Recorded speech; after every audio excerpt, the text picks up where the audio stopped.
tourists on a cage diving boat watched killer whales kill a great white shark. It happened off South Australia on the 2nd of February 2015. Then the other great whites stopped showing up. For more than 42 days, the boats went out, the cages went down, and the water was empty. That became the accepted answer. The orcas arrived, and the sharks fled. And the immediate response is real tagged sharks have left within minutes of killer whales arriving.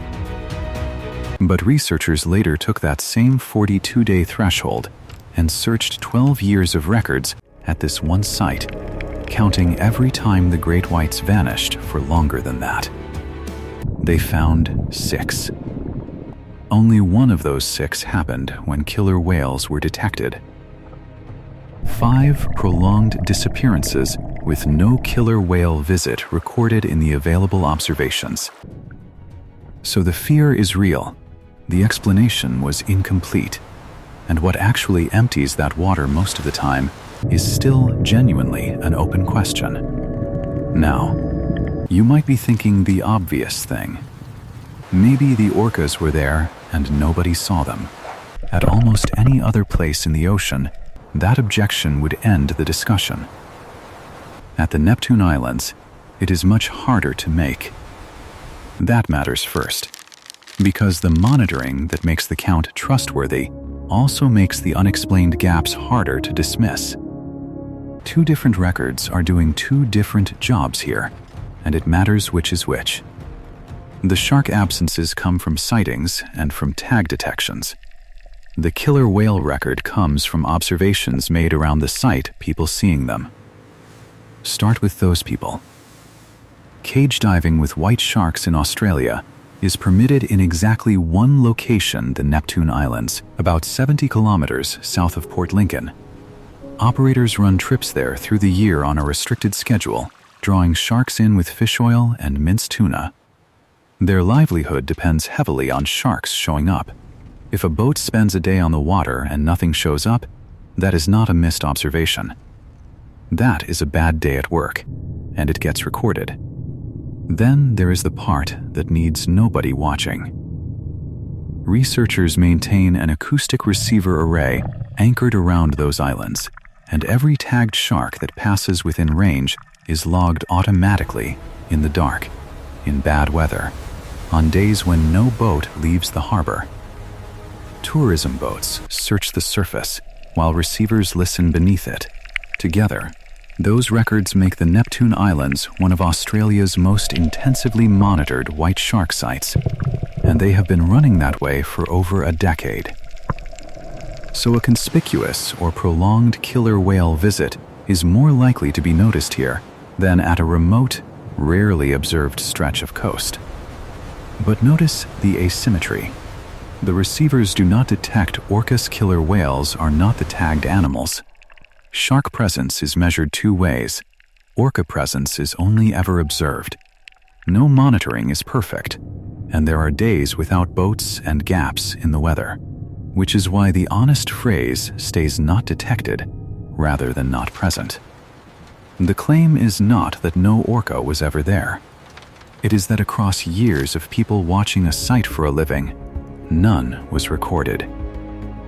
Which brings us back to the thing that made everyone so confident in the first place. Because the orca explanation did not come from nowhere. It came from evidence that is genuinely, unusually good. Go back to that day in 2015 for a moment, because the detail of it matters. The kill was not opportunistic. Several orcas boxed the shark in, rammed it, and held it beneath the surface close enough to the vessel that the people on board saw all of it. That is coordinated hunting, executed on an animal most people consider the ocean's apex predator. If you watch that happen, and then watch the water stay empty for 6 weeks, you would not need convincing. And 4 years later, a team of researchers published something that seemed to explain it completely. The study came out in Scientific Reports in 2019.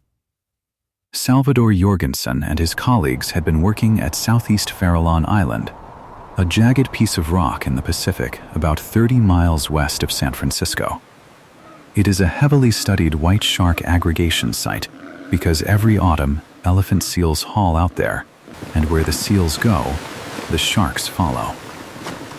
Between 2006 and 2013, the team put acoustic tags on 165 white sharks in those waters. 165 tagged sharks gave the team years of continuous movement data, not a handful of sightings, but a record of where these animals actually were. And then killer whales showed up. Not often. These were brief visits, sometimes less than an hour. A pod would pass through the area near the island and move on. Here's what the tags recorded. The white sharks left within minutes, not gradually. Not after the orcas made a move. Within minutes of killer whales arriving in the area, the tagged sharks cleared out. And they did not come back that season. These animals had traveled to this specific island for a specific reason. The elephant seal colony was still hauled out on those rocks, and the sharks abandoned it anyway, over a brief encounter with an animal that was already leaving. They did not scatter randomly, either. The researchers could see where they went. Tagged sharks turned up at other aggregation sites. There was a detectable increase in white shark density at Ao Nuevo Island, further down the coast. They did not stop hunting, they relocated. And the effect on the seals was measurable. In years with close orca encounters, the number of pinniped predations at Southeast Farallon Island went down. The sharks left, so the seals at that island had a quieter season. The paper's title says it plainly: killer whales redistribute white shark foraging pressure on seals. When the sharks abandoned Farallon, seal kills dropped there, and shark detections rose at another island down the coast. And once you understand what an orca can actually do to a white shark, their retreat stops looking like cowardice and starts looking like survival.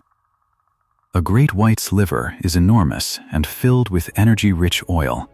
It helps the sharks stay buoyant, and it works as a fuel reserve. In calorie terms, it is one of the most valuable organs in the body. Some killer whales repeatedly target it. Where orcas have been documented preying on white sharks, the pattern is not a messy kill and a full meal.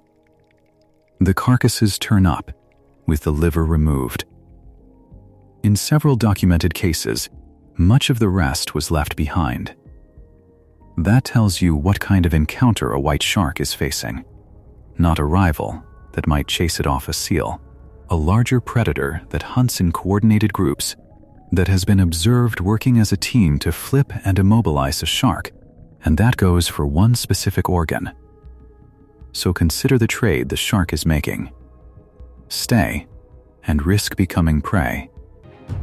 Leave and lose a season of seals. They abandoned the feeding season anyway. That is not a nervous animal overreacting. The behavior suggests that avoiding the threat outweighed the cost of giving up the feeding ground. So now you have two independent things pointing the same way. A filmed kill in Australia followed by 2 months of empty water. And 165 tagged sharks in California abandoning a feeding ground within minutes of an orca passing through at a measurable feeding cost. For years, that was the answer. Killer whales show up. Great whites vanish. Clean, dramatic, and supported by real data. And on another coastline, the evidence was about to get physical. In South Africa, the evidence was no longer a tracking signal or a suspicious timeline. Between February and June of 2017, 5 white shark carcasses washed ashore along the Western Cape, and every one of them had the same organ removed: the liver. That is Ganspy. For decades, it was one of the world's best-known places to film great white sharks. If you wanted footage of one breaching, you went there. Most of each carcass had been left behind. Whatever killed them took the one organ we have already established is worth taking. Researchers, including Alison Towner and colleagues working with the Dyer Island Conservation Trust, linked the predation pattern to two killer whales that local observers had already been tracking. The pair are distinctive. Both have collapsed dorsal fins, one bending left and one bending right, which is why they got the names they have: port and starboard. Since around that period, those two orcas have been repeatedly linked to white shark predation along that coastline. And the sharks responded the way you would expect. Sightings at some of the most reliable white shark sites in South Africa dropped away dramatically. Places that had been guaranteed became empty. The South African case is stronger because it includes carcasses. In Australia, at the Neptune Islands, what we have is a sequence. Orcas killed a shark, and then sharks were scarce. That is a timeline. Timelines can mislead. In South Africa, there are bodies, 5 of them in a 5-month window, on one stretch of coast, killed in a consistent and highly specific way. The carcasses show that at least some sharks were killed, not just displaced. And port and starboard were repeatedly recorded in the region across that period. There is also genetic work that has strengthened the attribution of white shark predation to killer whales in Australian waters, researchers identifying the predator from traces left on the prey. So this is not a single region curiosity. Orcas kill great whites in more than one ocean, and in at least one case, we can point to the evidence at the level of DNA. So the case looks closed. Multiple coastlines. A filmed kill. Tagged departures within minutes. Carcasses with the livers taken out. And genetic evidence linking at least one predation event to killer whales. And when white sharks disappear from a coastline, the effects do not stop with them.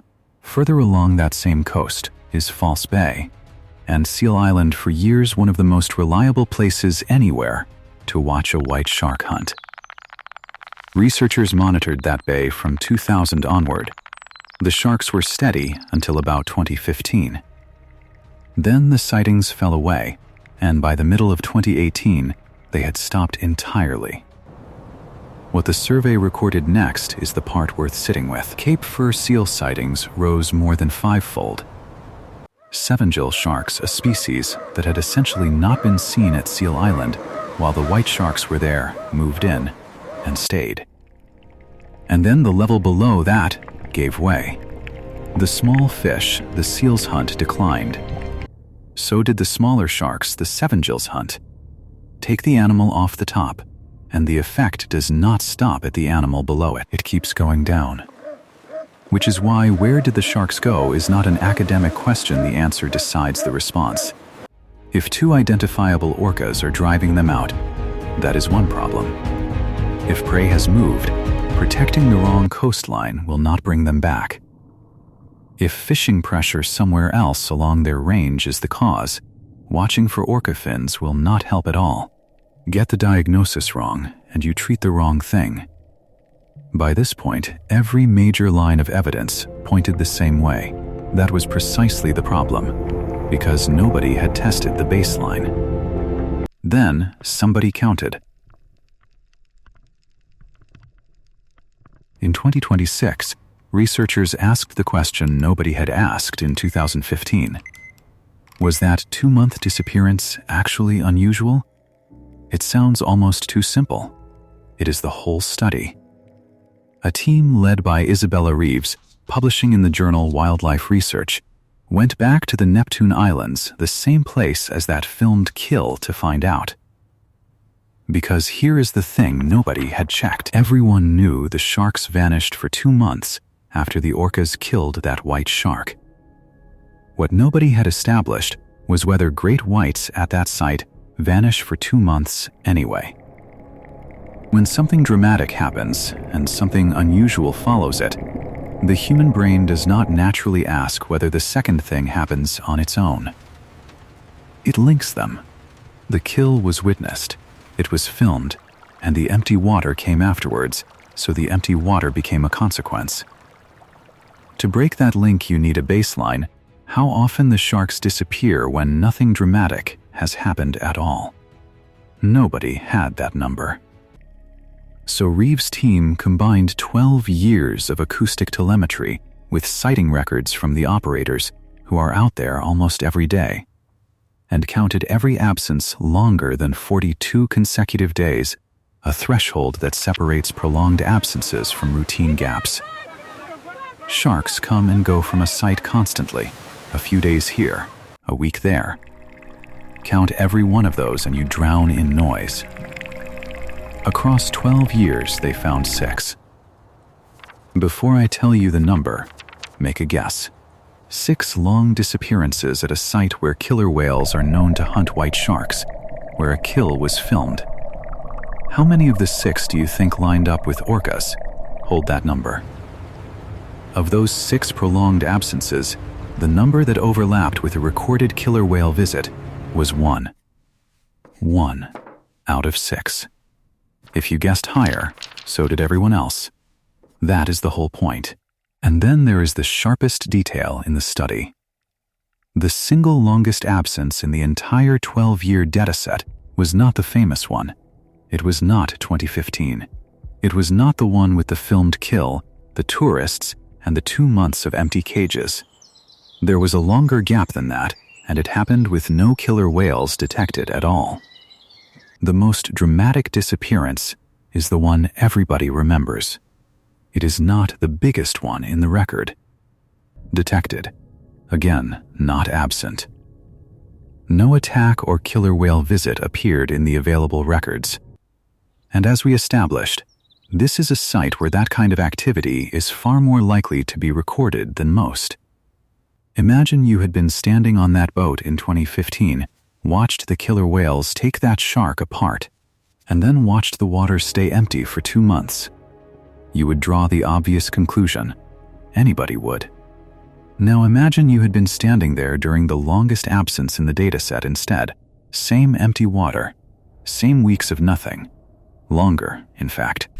And no orcas on the record. No kill. No event to point at. You would have had no story at all, just sharks that were not there. And in this dataset, that version, the one with no explanation attached, was the more common case. The dramatic version is the one that got remembered, because it came with a cause built in. Isabella Reeves put it carefully.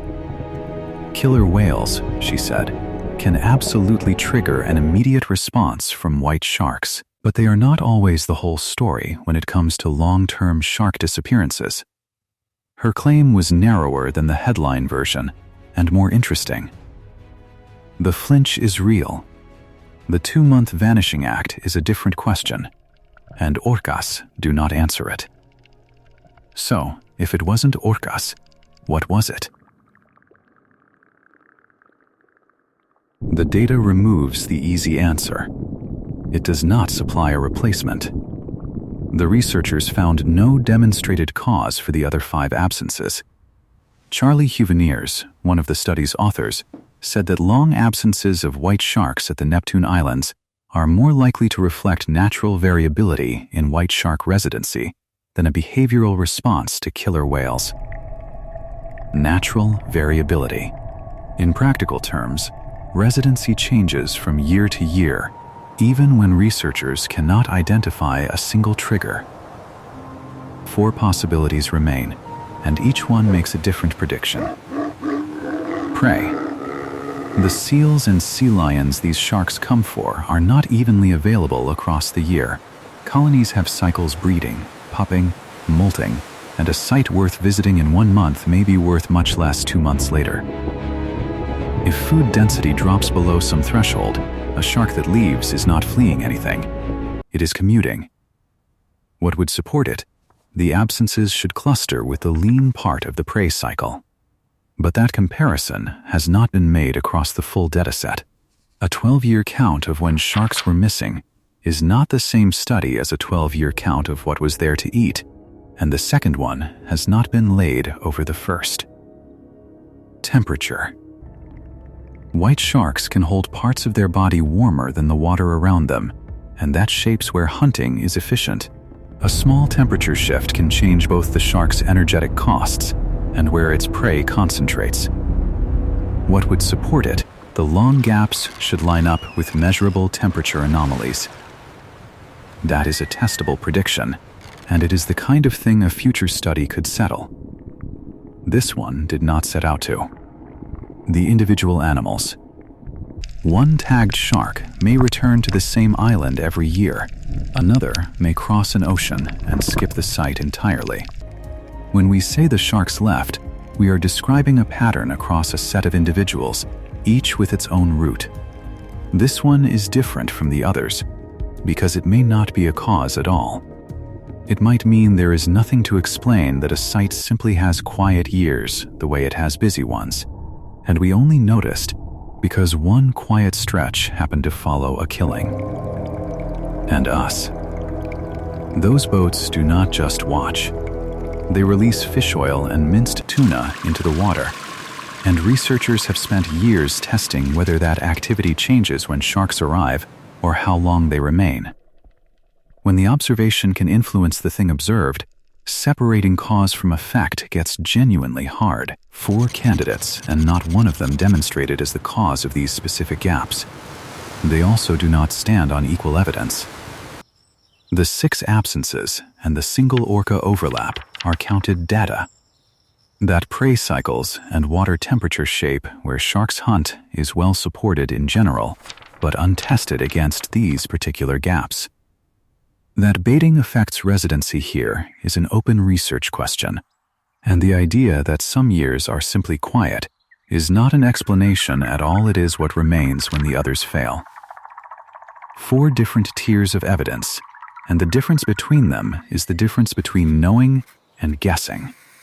The available research has not yet resolved those 5 absences. 2 boundaries on all of this, and they matter. This study is one site over one 12-year window.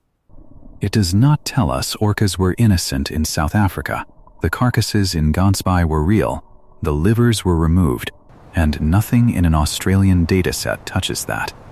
And it does not overturn the Farallon work. The 2 studies are not in conflict, because they measured different things.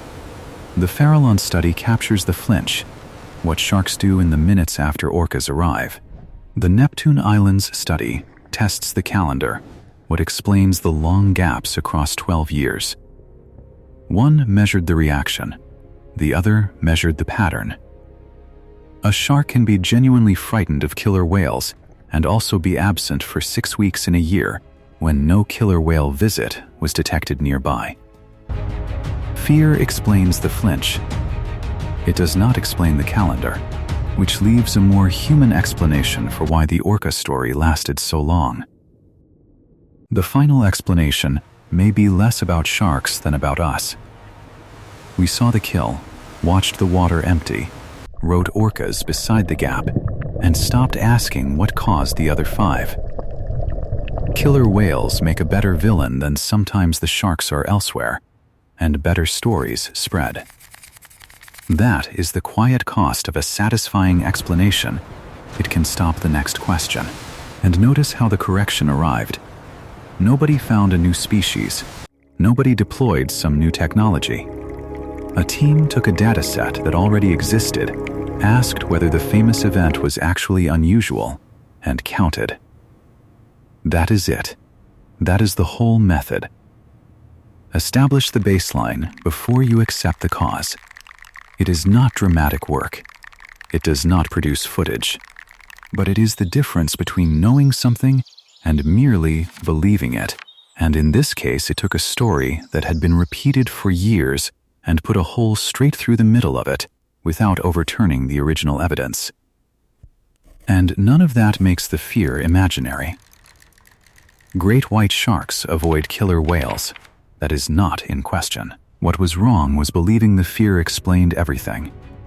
A 42-day hole in the data is not just an absence of sharks, it is an absence of explanation. And at the Neptune Islands, 5 of those holes are still open, which raises the harder question, what about everywhere else? The Neptune Islands have tourism records, tagged shark detections, and more than a decade of observation. It took that much scrutiny to notice that the accepted answer only covered one case in 6. Most of the ocean has none of that. Most white shark movement happens with no receiver in range, no boat overhead, and nobody counting anything at all. So the honest summary is this. Great whites are among the ocean's better studied large predators.